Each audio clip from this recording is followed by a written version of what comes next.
Powerplay 2.0 is elite at its worst. And I say that with a heavy heart, as I fundamentally love this game and I truly want it to be successful.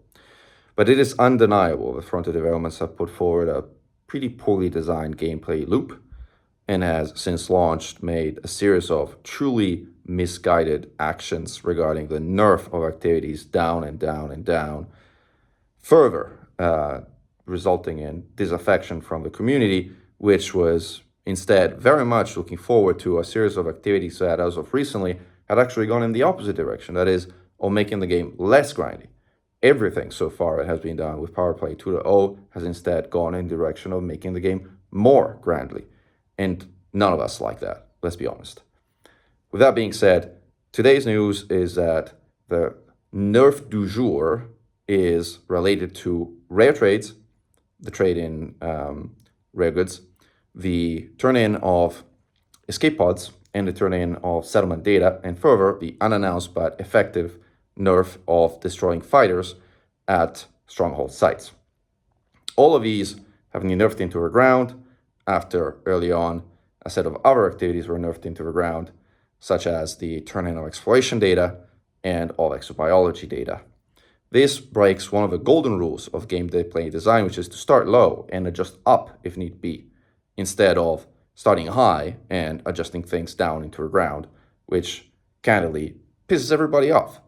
And it's just not a good way to go about making gameplay adjustments, especially not when it comes to an activity that is already perceived as significantly grindy and with the further down adjustments is only seen as even more so.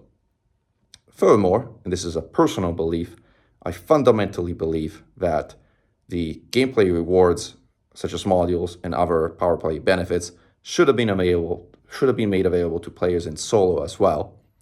However, when it comes to the political aspect of the game, that is moving boundaries back and forth and getting powers to have an advantage over the other, that should have been reserved to open play. Or at the very least, it should have been something where contributions made in open play should have been disproportionately higher than those made in solo.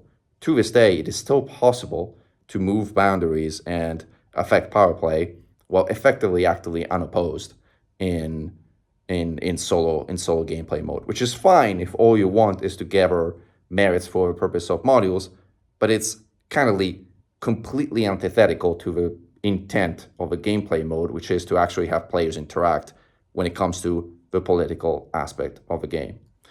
That being said, the Mandalay, which has been recently released, is a great ship, which I'm personally having a ton of fun to fly.